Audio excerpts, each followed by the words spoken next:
Queridos, palavra de Deus ao povo de Israel. Deus chama Moisés e instrui Moisés. A instrução que Deus dá a Moisés é a seguinte: você vai fazer um ritual, você vai fazer um sacrifício. E Deus chama a Moisés e diz para Moisés: Moisés, depois desse sacrifício, vocês se preparem, porque eu vou tirar o povo dessa terra. Eu vou tirar o povo dessa terra de escravidão.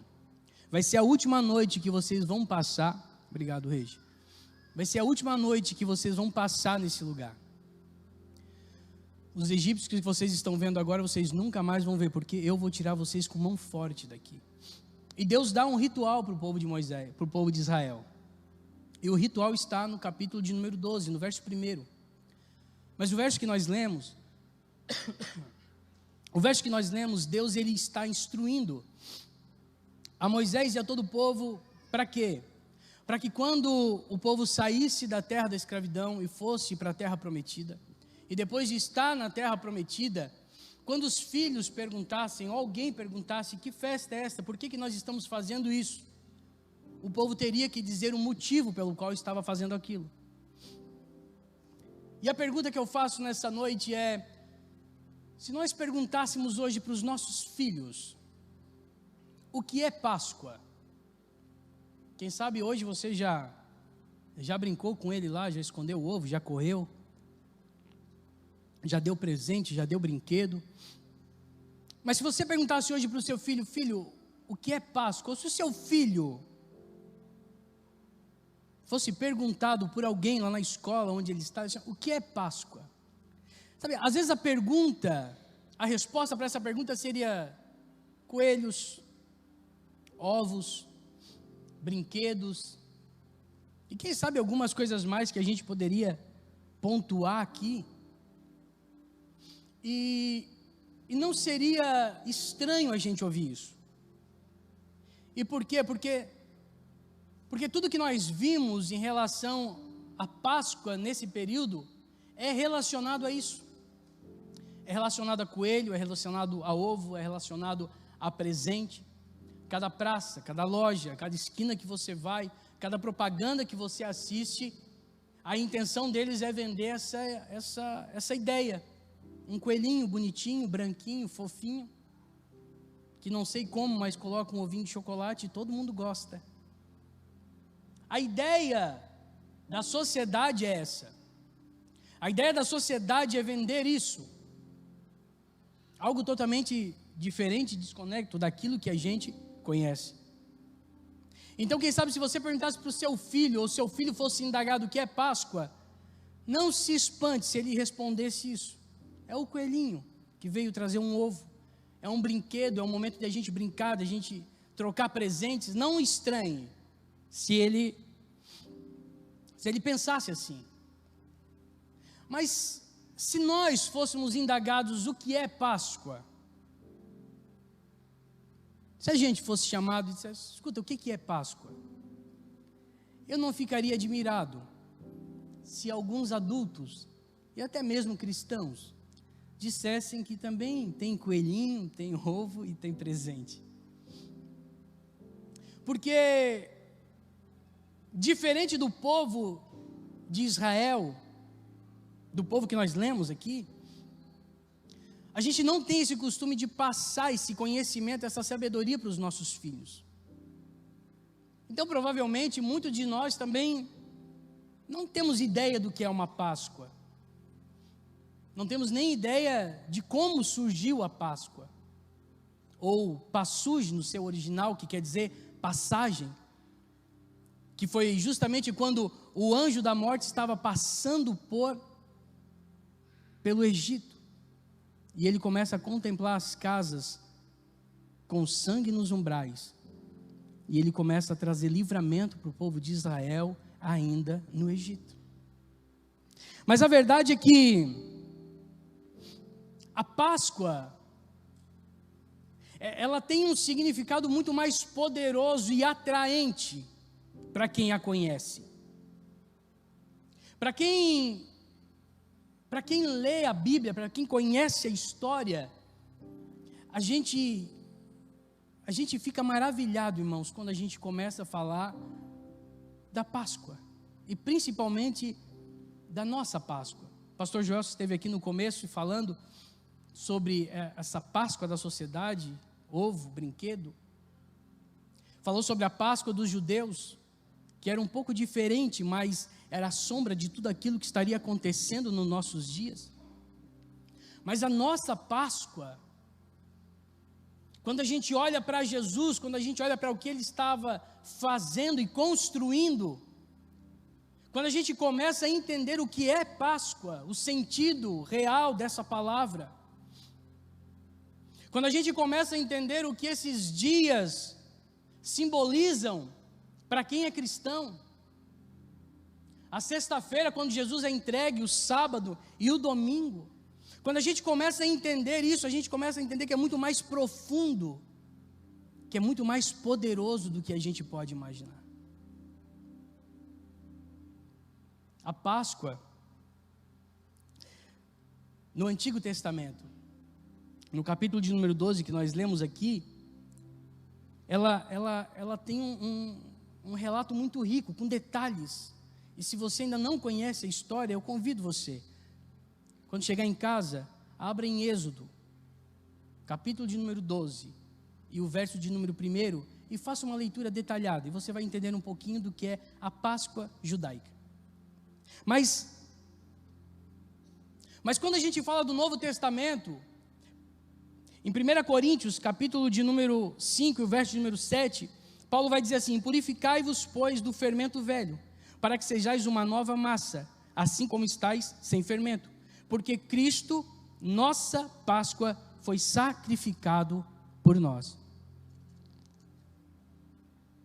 Paulo está pegando toda a simbologia do Antigo Testamento, Paulo está pegando tudo aquilo que está descrito em Êxodo 12, e ele está dizendo que agora, a nossa Páscoa, não é mais com um cordeiro assado, com sangue aspergido nas portas, com ervas amargas, com roupa pronta para sair, não é mais isso. Você não vai ver mais nenhum cristão levando um cordeiro para dentro de casa, imolando o cordeiro para comer com a família, aspergindo sangue nos umbrais das portas, com roupa pronta para sair, para partir do Egito, que essa era a ideia da Páscoa. Mas agora a nossa Páscoa,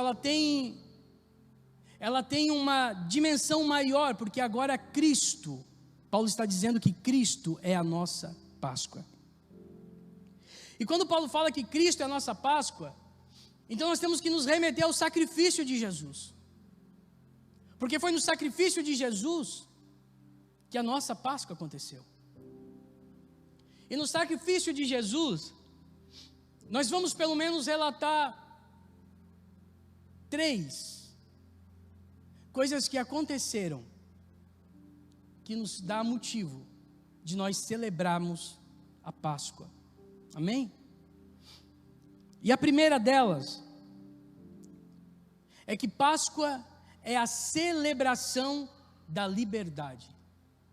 Páscoa é celebração da liberdade. Que liberdade, pastor? O povo de Israel vivia 400 anos escravizado. 400 anos no Egito, sendo escravos. Nós não éramos diferentes. Nós também éramos escravos. Não escravos de um povo, não escravos de um governo, não escravos de uma pessoa. Quem sabe você nunca recebeu uma chibatada, quem sabe você nunca foi cobrado por fazer algo, mas a nossa escravidão estava no pecado.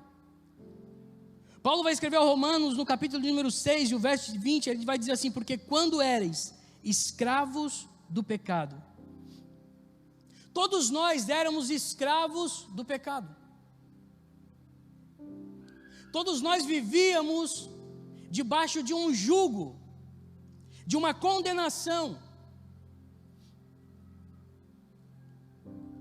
Todos nós. estávamos separados de Deus. A nós cabia apenas uma coisa: a maldição. A nós cabia apenas uma coisa: ser tratado como os egípcios foram tratados. A nós restava a morte. Mas quando o cordeiro foi imolado e o sangue foi colocado nos umbrais, quando o anjo passa, no Egito acontece algo que nunca aconteceu.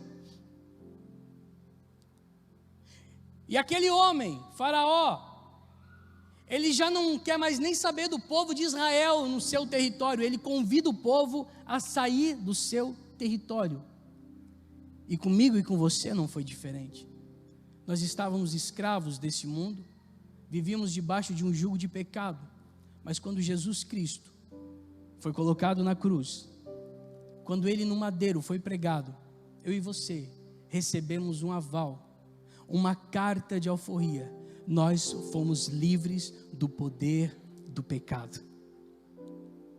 Então, quando nós falamos de Páscoa, nós falamos de celebração da liberdade. Paulo vai escrever o Gálatas, ele diz assim: para a liberdade foi que Cristo nos libertou.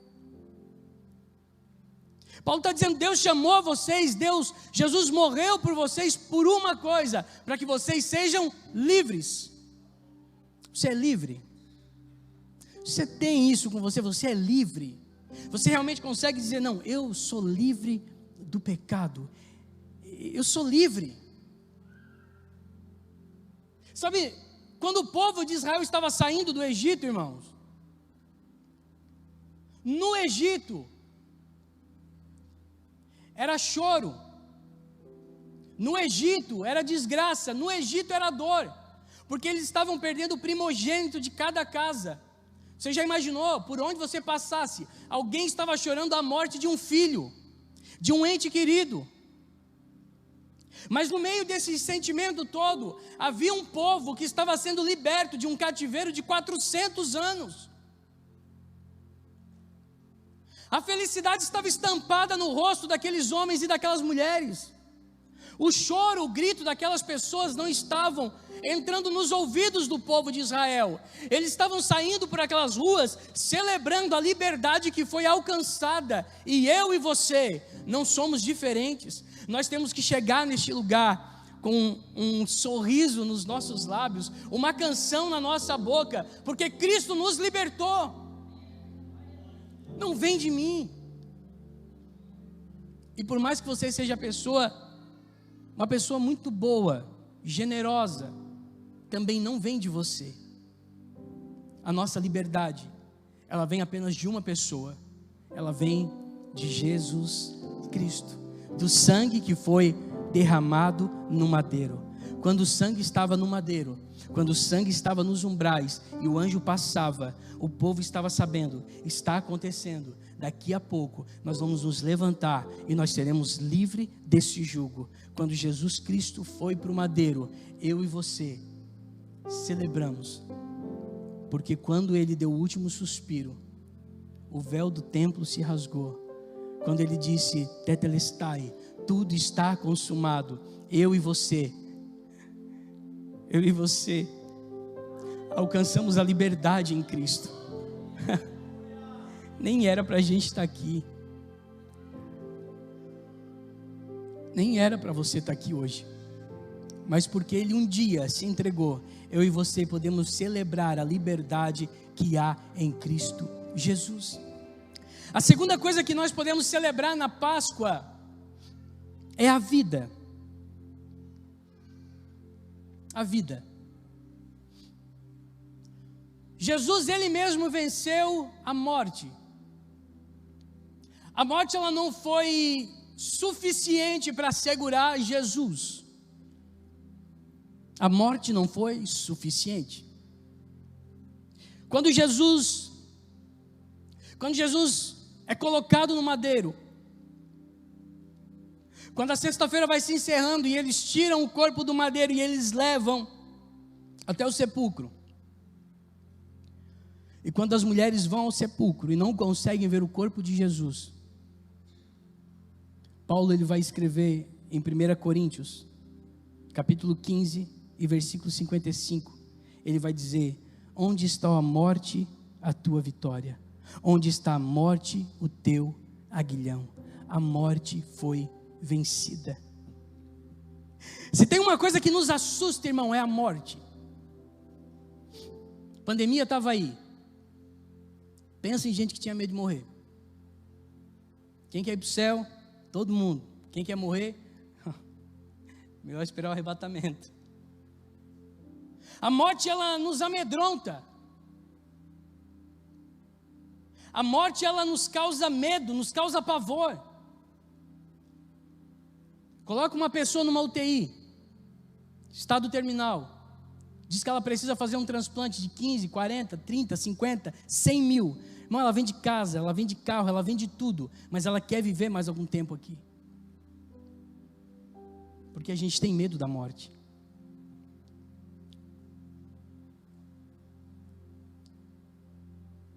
E a palavra de Deus vai dizer que a morte, ela não era um propósito de Deus para nós.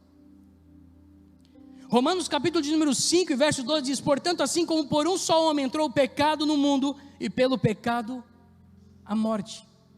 E a Bíblia vai continuar dizendo: assim também a morte passou a todos os homens, porque todos pecaram. A mim e a você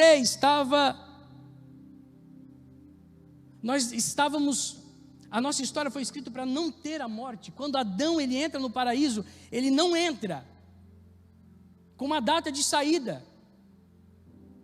Mas quando ele descumpre aquilo que Deus ordenou, Deus diz: agora você vai morrer.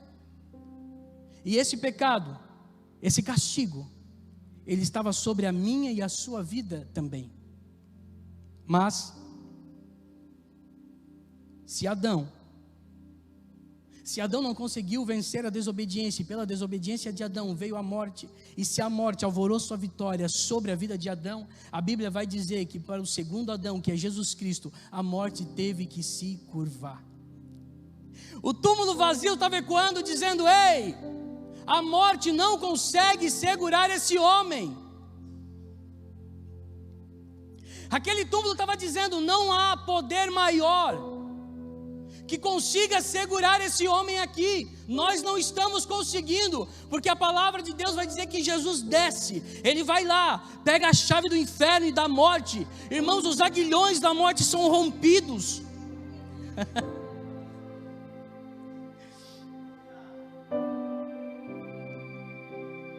E ele vem, e ele mostra, e ele diz: eu venci a morte. E ele vai dizer: ei, aquele que está em mim agora também não morrerá. Você crê nisso? Você crê nisso? Irmão, a gente é eterno. Você já parou para pensar? Pastor, mas eu estou com 60. Vou viver até quando? Eu não sei, irmão. Mas eu sei que quando você tombar aqui, não vai ser o final da tua história.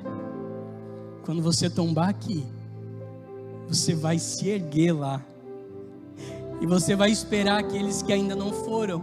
E quando a gente chegar lá, irmão, irmão, pensa numa festa. Por quê? Porque nós não vamos mais temer a morte. Hoje pela manhã, há quase 2000 anos atrás, as mulheres foram no sepulcro. Elas entram no sepulcro e elas não veem nada, e elas se entristecem. E de repente 2 homens aparecem. A Bíblia diz que esses 2 homens resplandecem, e por eles resplandecer, essas mulheres temem. E quando elas temem, elas olham para ele e abaixam a cabeça.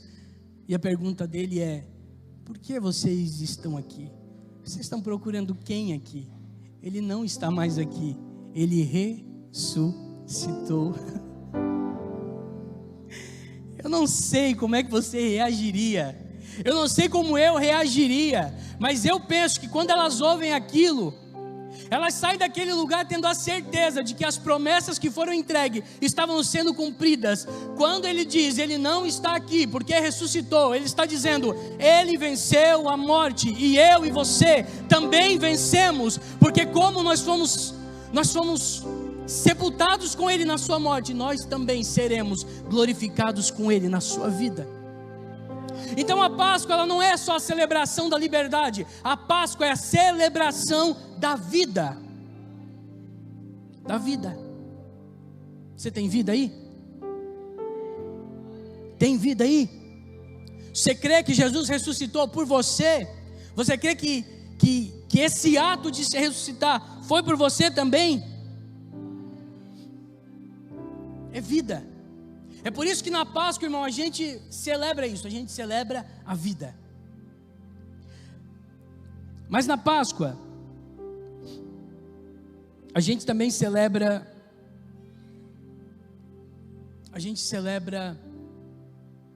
o poder. Se o conjunto estiver aí, pode ficar aqui em cima, vou precisar de vocês. A Páscoa a gente celebra poder. Páscoa é dia de celebrar liberdade, porque nós fomos libertos de um jugo de escravidão. Páscoa é dia de celebrar a vida, porque nós encontramos a vida em Jesus Cristo, no seu sangue. E Páscoa é dia de nós celebrarmos o poder. Quando Jesus foi crucificado, a imagem de Jesus crucificado não era uma imagem atraente. Isaías, no capítulo 53, ele vai dizer assim: porque foi subindo como renovo perante ele, como raiz de uma terra seca. E ele continua dizendo: não tinha parecer e nem formosura, e olhando nós para ele, nenhuma beleza víamos, para que o adorássemos. Quando Jesus estava na cruz, ele estava desfigurado, ele tinha sido açoitado, ele tinha recebido uma coroa de espinhos, ele tinha sido esbofeteado, cuspiram na face dele,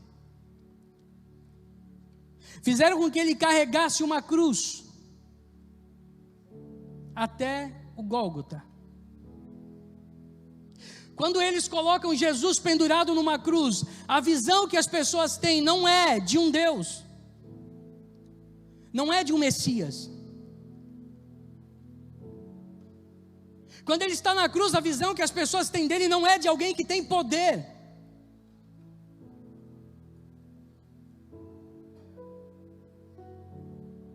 Ele estava machucado, ele estava ferido. Não meramente o ladrão que estava do lado dele olha para ele e começa a zombar. E o ladrão diz: não é você o libertador, não é você que tem poder, não é você que é o Messias, não é você que é o cara que estava todo mundo atrás. Não era você o cara que estava levantando os mortos por aí. Não era você o cara que estava curando os enfermos por aí. Não foi você que expulsou demônios, que curou os enfermos. Não foi você que tirou Lázaro de um sepulcro depois de 4 dias. Não foi você que colocou a mão no esquife e uma criança reviveu. Não foi você. E o ladrão olha para ele e diz: o que você está fazendo aí? Mostre que você tem poder. Mostre que você é um Deus. Mostre que você realmente é aquilo que as pessoas estão falando. E faz um favor, quando você descer, tira a gente daqui também. Porque a imagem de Jesus na cruz, irmão, não era belo. Quem sabe eu e você também não olharíamos para ele e também não adoraríamos. Quem sabe você olharíamos para ele e também, olha, eu acho que não é a pessoa que eu pensei que fosse. Eu acho que não é o cara que realmente eu pensei que fosse. Está ali, sem conseguir fazer nada. não está nem conseguindo respirar, não está nem conseguindo falar. Quando ele fala, parece que babuceia alguma coisa. Será que esse cara aí realmente é o Cristo? Será que esse cara que está pregado aí realmente tem poder para fazer alguma coisa? Eu acho que não. Quem sabe quando eu e você olhássemos ele no madeiro, a gente também teria o mesmo posicionamento. Não tem poder, não consegue fazer nada, está destruído.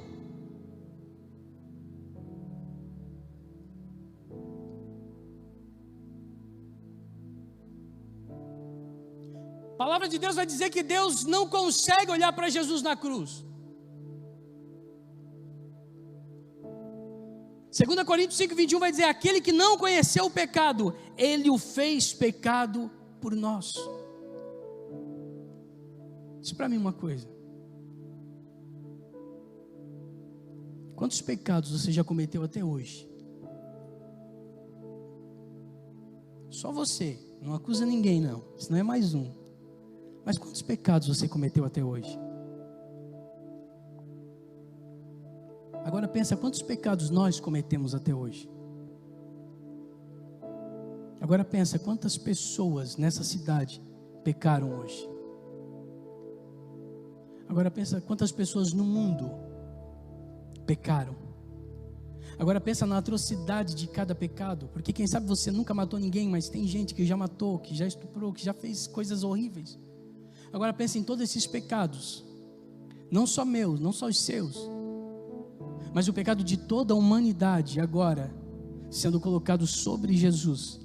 Pecados que estavam sendo concretizados e pecados que ainda viriam de se concretizar, estavam sendo colocados sobre ele. Quando Paulo fala isso à igreja de Coríntios, ele está dizendo: aquele que não conheceu o pecado, Jesus nunca pecou.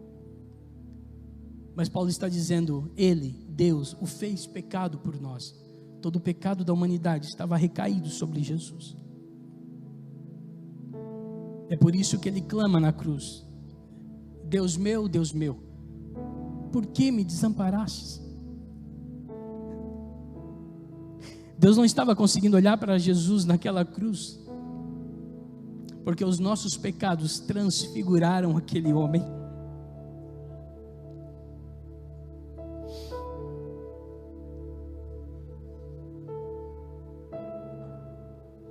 Mas quando na cruz ele diz: Pai, está consumado, ele está dizendo: Pai, eu fiz tudo o que era para fazer, e agora eu entrego o meu espírito em tuas mãos. E Jesus morre. Naquele dia, naquele horário, um terremoto acontece naquela cidade. As coisas começam a estremecer e as pessoas começam a dizer: eu acho que esse cara era o Filho de Deus. Está acontecendo alguma coisa aqui. Mas eles tiram ele do madeiro. Eles arrumam um pouquinho o corpo dele e colocam dentro de um sepulcro. Dentro do sepulcro eles fecham e deixam ele lá. As pessoas que até então tinham ouvido Jesus falar, tinham ouvido Jesus pregar, as pessoas que tinham ouvido Jesus fazer alguns milagres, elas estão agora fazendo, sabe o quê? Desistindo das suas vidas. Pedro foi um.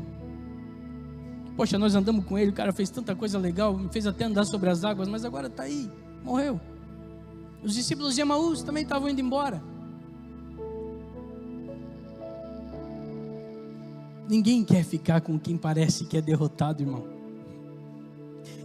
Eu penso que por alguns instantes o inferno bradou.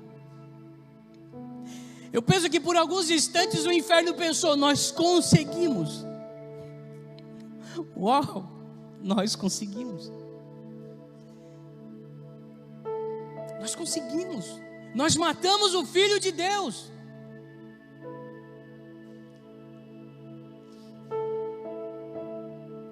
Nós seguimos os magos do Oriente e queríamos saber para onde é que ele estava indo e ninguém falava. Agora nós matamos. E olha que foi fácil, 30 moedas, um beijo, está aí, está lá dentro, e de lá não sai mais, está morto.